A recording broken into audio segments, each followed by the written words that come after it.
So welcome you all to our screen.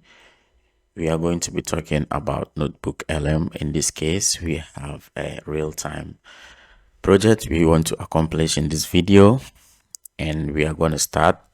If you open your NotebookLM, this is what you're going to find. It keeps changing day by day, every day, since new features keeps adding up.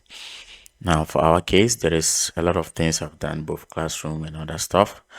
But now let's talk about our new project. So you click on new project, and then you have this interface where we have a lot of options to load our resource files. Now remember that the resource files are those that are going to be used for your projects and not somewhat extra or external. You can all add the external if you want to, but that one you still have options. Okay, now here we are going to look at copy tests. If you have a test that you have a project in a test, you can just copy and paste it there. And in this section we have where you can paste your website, and that's going to be our project for today, and then or be it a YouTube link. And you can also extract resources from your Google Drive. All right, so today we are going to talk about the website because my link is on my website. I've already copied it and I'm pasting it. It is a flip builder website.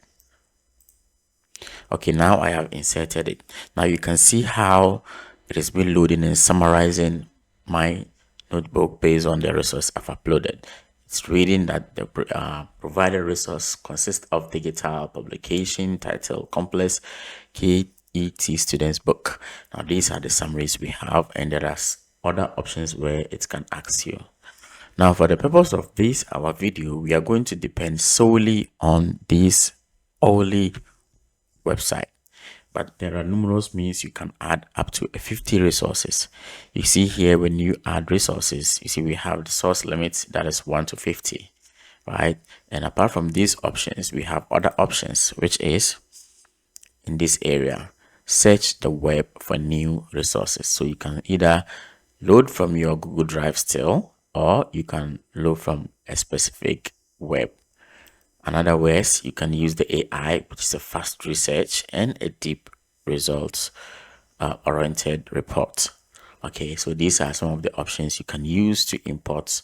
And when it comes, you're going to have like seven resources at a time from the web, and then you are able to view the source. And if it's a website, if it's a PDF, you're able to see all those ones, but that will be in a different video. And then before you even allow it into your resource panel. All right, with that said, let's quickly drive to our main motive here.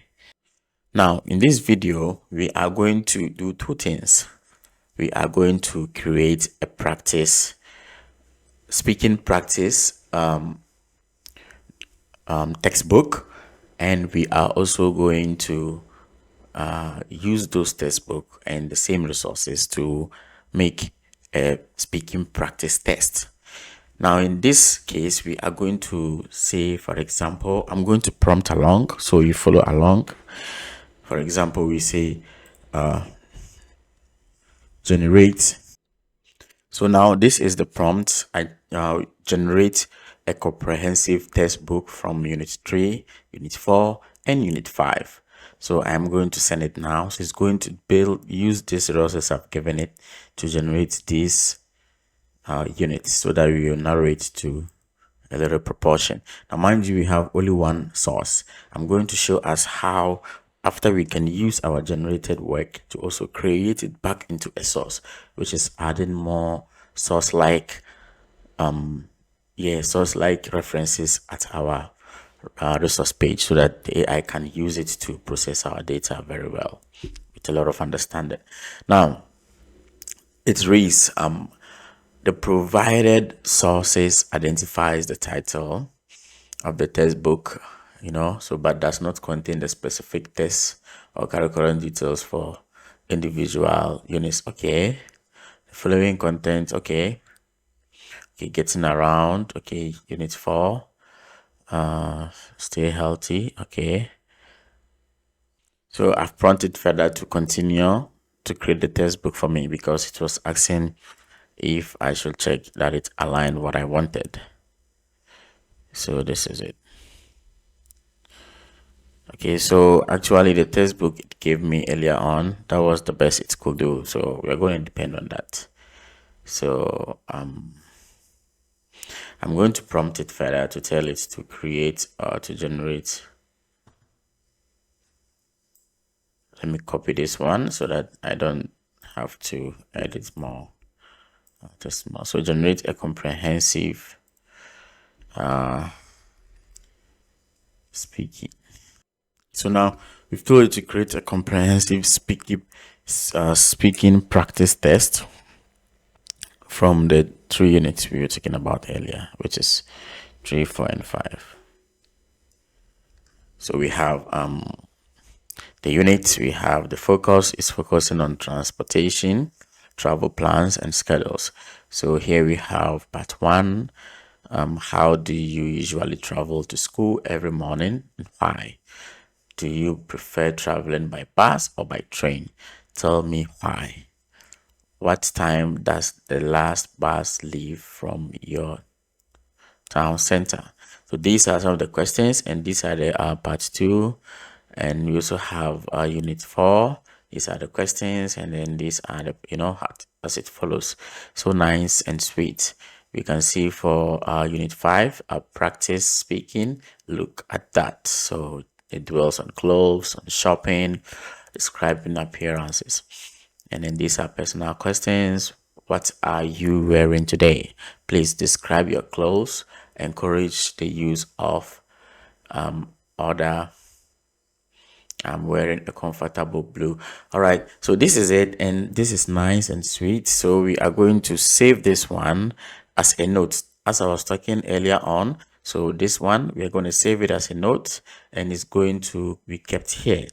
Now the next thing we want to do is that we want to add it to our source file here so that it can reason together with them. So it's going to say convert to source file. Now it's going to load up in here, and it makes perfect sense. Beautiful. So now going forward, since it is also marked, this node that we generated is now part of our project here. So with that said, we are going to ask it to give us possible solutions to the practice test. So we are going to tell it to rewrite. So here we are telling it to rewrite the teacher's copy with possible responses and grading scores. So we are going to do this teacher's copy. So I think I'm going to apostrophe it, and this is responses for grading scores. Okay, so I think this is nice and sweet. So teachers, I think there should be an apostrophe here. We don't want to make mistakes, right? Okay, so we now have it's going to references out of 2 files because we've added this one. Nice. So now it's going to write it very nice that the teacher can use. And then the first one we have here, what we want to do is that we want to copy it like this. And then we want to go to a website, which I'm going to add that video later. But I am not going to show it here. Now I think the one with the teacher's copy is ready. So this teacher's copy provides structured guided for assessing students on the speaking materials from unit 3, 4, and 5. Now it includes target prompts, sample student responses, and suggested drafting framework. So this is what we have. For example, the first one, which is getting around teachers, unit 3. Okay, so how do you usually travel to school every morning and why? So target grammar, possible response. I usually take the bus because it is faster than walking. So this is how it has nicely generated as for us, and we love it. We love it. That's good. That's very good. All right, so when we have that, it even have a table for us and how we are going to score that. Let's save that to our note also for reference sake so that we don't get lost along the line. All right, Now the next one is that we are going to copy what we have. This is the end product of our work, and it is nice and sweet. As you can see, we have the unit 3 speaking practice, getting around, and this is the part 1. This is a collaborative talk, and the scenarios, so this is it, and it's beautiful. You can edit it to your liking, and you can. Now, if you enjoy this video, please don't forget to give us. If you enjoyed this video, don't forget to give us a like. You can share it to other colleague teachers. You can share it with your friends. You can share it with anyone who is interested. And that is it. Now, the purpose of the video today is to use these limited resources using the power of NotebookLM to create a practice speaking test out of it. And we've done that by creating a comprehensive textbook, and then using that one added to the source, we're also able to create the speaking practice test, which is very nice and beautiful. Now, in our next video, we are going to be talking about the features of the NotebookLM and how to use each one of them in your classroom. Please don't forget to subscribe, like, and share, and let the community grow. Peace. I'm out. My name is Adam Hussein. Goodbye.